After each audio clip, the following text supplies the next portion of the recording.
नमस्कार बच्चों। Today we are going to discuss class 9th English worksheet number 52। ये आपकी 27th ऑफ दिसंबर 2021 की वर्कशीट रहेगी। In today's worksheet one extract has been given to us from the 6th chapter of moments book weathering storm in Ersama. यानी कि moments book का आपका जो 6th chapter है वेदरिंग स्टॉर्म इन अरसामा, उससे related हमें एक एक्सट्रैक्ट दिया गया है। इस एक्सट्रैक्ट को हमें रीड करना है और उस पर बेस्ड कुछ ईजी क्वेश्चंस रहेंगे जिनको हमें सॉल्व करना है। ये जो चैप्टर है, ये जो स्टोरी है, this story gives an account of the storm that hit the coastal town of Asma in Odisha state in the year of 1999। यानी कि ये जो कहानी है, ये जो स्टोरी दी गई इस चैप्टर में, यहाँ पे एक स्टॉर्म की बात की जा रही है, एक साइक्लोन की बात की जा रही है, जो कब आया था? 1999 में आया था उड़ीसा की इस कोस्टल टाउन में। एक छोटा सा शहर है ये Ersama. Okay, the details of how Prashant worked hard to help the villagers overcome the devastations caused by the storm inspire us to have courage and positive approach towards the life। यहाँ पर जो मेन कैरेक्टर है इस story के, इस chapter के, वो है प्रशांत। प्रशांत है, वो किसी तरीके से अपने गांव पहुंच पाते हैं और उसके बाद वो किस तरीके से मैनेज करते हैं सब कुछ, वो सब कुछ यहाँ पर हमें इंस्पायर कर सकता है, हमें मोटिवेट कर सकता है कि जब भी इस टाइप की कोई एडवर्स कंडीशंस आती है तो हमें किस तरीके से डील करना होता है। तो यहाँ पर एक इंस्पायरेशनल, एक मोटिवेशनल स्टोरी दी गई और साथ ही साथ हम समझें किस टाइप से जो स्टॉर्म आता है या साइक्लोन्स आता है तो कैसे लोगों की जो लीव्स होती है उनको अफेक्ट करता है। Let's begin. चलिए रीड करते हैं हम सबसे पहले इस एक्सट्रैक्ट को और इसी पर बेस्ड कुछ इजी क्वेश्चंस है जिनको हमें बाद में सॉल्व करना है। On 27th of October 1999, 27th of October 1999 की बात है, जहां जब ये जो साइक्लोन है, स्टॉर्म है, इसने कोस्टल टाउन को हिट किया था। Prashant 19 years old went to meet his friend in Ersama. कि प्रशांत है वो अपने एक ओल्ड फ्रेंड से मिलने के लिए आरसामा जाता है। स्मॉल टाउन है इन कोस्टल उड़ीसा में, 18 kilometre away from his village, और उसके गांव से 18 किलोमीटर दूर है। In the evening weather suddenly changed and a storm occurred which turned into a super cyclone। शाम को वेदर में थोड़ा सा चेंज आता है और एक स्टॉर्म आता है और जो थोड़ी देर में एक सुपर साइक्लोन में चेंज हो जाता है। The storm was followed by heavy non-stop rains which washed away several houses and the people। और इस साइक्लोन के बाद वहाँ पर हैवी नॉन स्टॉप रेन्स होती है कुछ आवर्स के लिए और उसमें काफ़ी सारे घर हैं, कुछ लोग हैं, वो बह जाते हैं। Prashant and his friends family took shelter on the roof top where they spend 2 nights in the same position. Prashant और उसकी फैमिली है वो एक रूफ टॉप के ऊपर शेल्टर लेते हैं, शरण लेते हैं और वहाँ पर वो 2 नाइट्स है वो सेम पोजिशन में स्पेंड करते हैं। They were very cold there were very cold due to the continuous rain. क्योंकि कंटिन्यूस रेनफॉल हो रही थी, वो भीगे हुए थे, तो इसलिए काफ़ी ज़्यादा ठंड भी थी, टेम्परेचर काफ़ी कम था। Prashant could see the destruction caused by the super cyclone. और वहीं से प्रशांत देख सकता था कि कितना बड़े लेवल पे डिस्ट्रक्शन हुआ है उस सुपर साइक्लोन से। Prashant was worried about his family but he was helpless. Prashant अपनी फैमिलीज को लेकर के, अपनी फैमिली मेंबर को लेकर के काफ़ी वरीड था, but he couldn't do anything. वो कुछ कर नहीं सकता था, ही वॉज हेल्पलेस। 2 days later, 2 दिनों के बाद, 2 days later the rain stopped and water began to recede. पानी है थोड़ा नीचे जाना शुरू होता है। Then Prashant decided to go to his village and see his family. तब प्रशांत डिसाइड करता है कि मुझे अपने गांव जाना चाहिए अपनी फैमिली से मिलने के लिए। On the way he came across many human bodies and carcasses of dogs, goats and the cattle। कि वहाँ पर रास्ते में उसे काफ़ी सारी ह्यूमन बॉडीज दिखाई देती है, इसके अलावा कंकाल दिखाई देते हैं डॉग्स के, गोट्स के, कैटल के। But he could barely see a house standing while passing through the villages. और जब वो अपने विलेज जा रहा था तो उसने शायद ही कोई ऐसा घर दिखाई दे रहा था जो ठीक से खड़ा था। इवेंचुअली प्रशांत रिच्ड हिज विलेज कालीकोडा, जो उनके विलेज का नाम है, वहां पे पहुंच जाता है। And he was depressed to see the wide spread destructions everywhere. He was very upset to see what was there, the जो भी वहां पर सीन था उसको देख करके काफ़ी अपसेट होते हैं क्योंकि वहां पर भी उसी लेवल का डिस्ट्रक्शन था। He wanted to see his family members. वो अपनी फैमिली मेम्बर्स से मिलना चाहता था, उनको देखना चाहता था, but found them nowhere. लेकिन वहाँ पर उसे कोई नहीं मिलता है। So he went to a red cross shelter to look for them, इसलिए वो एक रेड क्रॉस के शेल्टर में जाता है और वहाँ पे ताकि मिल पाए, उसे खौफ होती है कि शायद मे भी वहाँ पे उसके फैमिली मेम्बर्स उसे मिलेंगे। फॉर्चुनेटली, किस्मत से, हिज फैमिली वॉज अलाइव, उसकी फैमिली में सब ठीक थे, बिल्कुल अलाइव थे। However, Prashant was upset to see the miserable condition of the cyclone affected people in the shelter. हालांकि प्रशांत ने वहाँ पर जो लोगों को देखा, उसके अपने गांव के जो लोग थे, उनकी मिजरेबल कंडीशन को देखा, वहाँ पर साइक्लोन अफेक्टेड जो लोग उस शेल्टर में रह रहे थे, तो उसे काफ़ी अच्छा नहीं लगता है, बुरा लगता है, अपसेट फील करते हैं। Prashant decided to do something for the survivors, और प्रशांत डिसाइड करते हैं कि इन सर्वाइवर्स के लिए, जो लोग बच गए हैं, उनके लिए कुछ किया जाए। First of all, he made arrangements for their food with the help of some youths and elders. कुछ यूथ और एल्डर्स के साथ मिलकर के उनके फूड का अरेंजमेंट किया जाता है। Then he organized a team of youth volunteers to clean the shelters of filth, urine, vomit and floating carcasses, to tend the wounds and fractures of many who had been injured। यानी उसके बाद वो arrangement करता कि सबसे पहले ज़रूरी था कि वहाँ पर साफ़ सफाई हो, because it was very important for the healthy and the hygienic way से देखा जाए, उस पॉइंट ऑफ व्यू से बात की जाए तो बहुत इंपॉर्टेंट था। अदरवाइज जिस टाइप से वहाँ पर डेड बॉडीज़ थी, तो उससे और ज़्यादा फर्दर प्रॉब्लम्स क्रिएट हो सकती थी, स्पेशली जो हेल्थ से रिलेटेड इश्यूज हो सकते थे। सो सबसे पहले वो अपने वॉलेंटियर्स को लेकर के आसपास का, स्पेशली जो शेल्टर का एरिया होता है, उसको क्लीन करवाया जाता है। And to tend to the wounds and fractures of the many who had been injured. उसके बाद जिनके जो इंजर्ड थे, उनकी हेल्प की जाती है।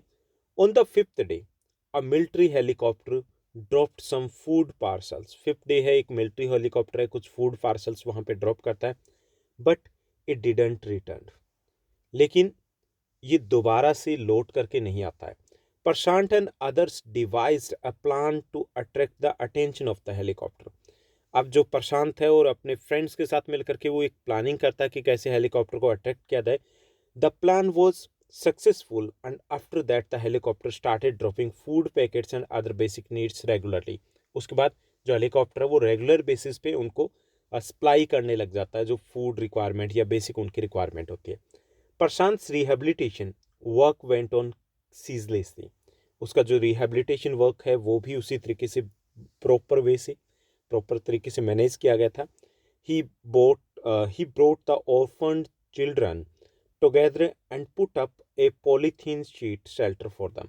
वो सभी ऑर्फन्ड जो चिल्ड्रन थे, जो अनाथ हो चुके थे बच्चे, उनको एक साथ लेकर के आता है और एक पॉलीथीन शीट शेल्टर उनके लिए डेवलप की जाती है, क्रिएट की जाती है। ही mobilised men and women to look after them with food and materials। इसके साथ साथ वो रिस्पॉन्सिबिलिटीज देता है कुछ मैन वीमेन की, कि जो उनकी टेक केयर करेंगे। He persuaded the women to work with an NGO and organise sport for the children. इसके साथ साथ कुछ वीमेन को वो परस्यूड करता है, एग्री करता है कि वो एक NGO के लिए वर्क करे ताकि कुछ अर्न कर पाए, और जो बच्चे थे, चिल्ड्रन थे, उनके लिए स्पोर्ट्स का ऑर्गेनाइज करता है, because it was he consider that it is also very important to provide them the emotional support, कि उनको बिजी रखना है इमोशनली। वैसे भी उसने बहुत अच्छे तरीके से सबको मैनेज किया था। लेटर ऑर्फन्स वर रीसेटल्ड न्यू फोस्टर फैमिलीज। उसके बाद ऑर्फन्स को रीसेटल कर दिया गया न्यू फोस्टर फैमिलीज में। जैसे विडोज थे तो उनके अंडर ऑब्जर्वेशन में उन जो चिल्ड्रन को दे दिया गया। Thus, Prashant became the savior of the thousands of cyclone-affected people. His selfless service for the mankind is praiseworthy। इस तरीके से जो प्रशांत है, he became the hero of that incident of that village। क्या उस इंसिडेंट के बाद उस विलेज के वो हीरो बन करके आते हैं, एक लीडर बन करके आते हैं, और लीडरशिप क्वालिटीज़ जो वो वहाँ पर शो करते हैं, उन स्किल्स को शो करते हैं कि सभी सिचुएशन को ठीक से मैनेज कर पाते हैं। तो ये समराइज्ड वे से हमने इस चैप्टर को समझा कि क्या होता है उड़ीसा में उस वक्त, क्या होता है उस वक्त अरसामा में, जो एक छोटा सा टाउन है, कोस्टल टाउन है वहाँ पर। अब इसी पर बेस्ड कुछ क्वेश्चंस देंगे। इजी तो नहीं कहूँगा, लेकिन क्वेश्चंस हैं जो इतने डिफिकल्ट भी नहीं है। तो total 5 questions are given, let's solve all these questions. तो यहाँ पे फर्स्ट हमारा क्वेश्चन दिया गया, what destruction was reckoned by the super cyclone in people's life in Odisha. Orissa में जो डिस्ट्रक्शन है सुपर साइक्लोन के कारण होता है, तो वो क्या क्या होता है ये हमें एक्सप्लेन करना है. The super cyclone led to the mass destruction, कि एक बड़े लेवल पे डिस्ट्रक्शंस होता है, विनाश होता है. पीपल लॉस्ट देयर होम्स, बहुत से लोग थे जिनके घर चले गए. Many people lost their lives too, काफ़ी सारे लोग मारे जाते हैं. Children lost their parents, women become widows and were rendered homeless. बच्चे हैं अपने पेरेंट्स को खो देते हैं. Many womens become widows and काफ़ी सारे लोग हैं वो होमलेस हो जाते हैं. The people were left with nothing, लोगों के पास कुछ भी नहीं होता है. ओके, तो ये एक बड़े लेवल पे जो डिस्ट्रक्शन था वो सुपर साइक्लोन के कारण उड़ीसा में होता है. Now let's move to the next question, second one. Why was Prashant upset to see the conditions in और around the shelter home. Prashant है वो इन और अराउंड जो शेल्टर होम के आसपास की कंडीशन को देख करके अपसेट क्यों हुआ. The shelter was in very pathetic condition. There was a fear of spreading epidemic, कि एपेडमिक फैलने के चांसेस थे क्योंकि चारों तरफ गंदगी फैली हुई थी. Moreover people were depressed and hungry and wounded. Prashant tackled all these problems wisely. इसके साथ साथ वहाँ पे लोग थे वो डिप्रेस्ड थे, हंग्री भी थे, वाउंडेड भी थे, और प्रशांत सभी चीज़ों को बहुत ईजिली सही तरीके से टैकल कर पाते हैं. उसके बाद नेक्स्ट हमारा क्वेश्चन रहेगा third one. Describe the activities Prashant plan for children to do. Prashant है वो बच्चों के लिए किस टाइप की एक्टिविटीज को प्लान आउट करता है, ये हमें यहाँ पे एक्सप्लेन करना है. He made a shelter for the orphans and organized cricket matches for the kids and requested the mothers to provide the children with food, which was also slowly dissolved the grief in the mothers. यानी कि यहाँ पे सबसे पहले वो एक shelter orphans के लिए तैयार करता है. After that he organize cricket matches for the kids, ताकि वो उनको बिजी रख पाए. Okay, and requested the mothers to provide the children with food, और मदर्स को रिक्वेस्ट करता है जो भी आसपास होते हैं कि उनको रिस्पॉन्सिबिलिटीज दी जाती कि इनको फूड दिया जाए. Which also slowly dissolve the grief in the mothers, कि वो अपने पेरेंट्स को जो खो चुके थे तो वो एक तरीके से उनका कनेक्शन उनके साथ जोड़ने की कोशिश की जाती है. The orphaned children were settled with their own community, और जो ऑर्फन चिल्ड्रन थे उनको अपनी ही कम्युनिटी के साथ सेटल किया गया. He persuaded them to restart a new and good life, और उनको समझाने की कोशिश की जाती है कि वो एक नई अच्छी लाइफ को दोबारा से रीस्टार्ट करें. Now let's move to the next one, fourth one. Fourth question है, describe how Prashant plan to clean around the shelter and why he thought it was important.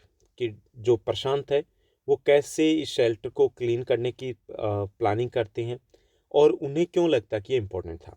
Prashant to cover the responsibility of leading the village, कि वो एक responsibility लेते हैं कि पूरे village को lead करेंगे.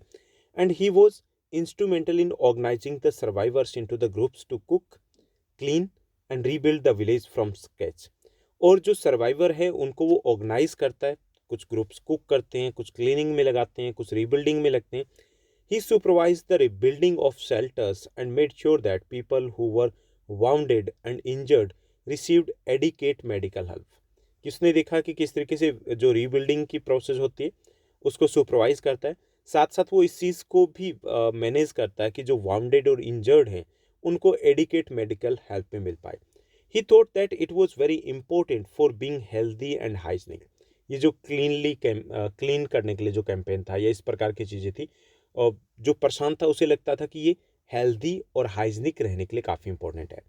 Now let's move to the next one, fifth question. Fifth question दिया गया, प्रशांत took on the role of an effective leader when his village was hit by super cyclone. कि जब साइक्लोन आता है तो प्रशांत एक इफेक्टिव लीडर का रोल प्ले करता है. What are the qualities which make a good leader? कि कौन सी क्वालिटीज है जो एक अच्छा लीडर बनाती है किसी को भी. Share about a person whom you know who become a leader for the people and how. हमें एक पर्सन के बारे में हम शेयर कर सकते हैं जो लीडर बनाओ अपने आसपास से, और कैसे बनाओ तो वो हमें डिटेल देनी है. तो let's solve this question too. Prashant is a good leader, no doubt Prashant is a good leader, and he didn't ponder over his loss and started helping everyone else. कि वो अपने लॉस के ऊपर रोना नहीं रोता है बल्कि दूसरों की हेल्प करने के लिए तुरंत तैयार हो जाता है.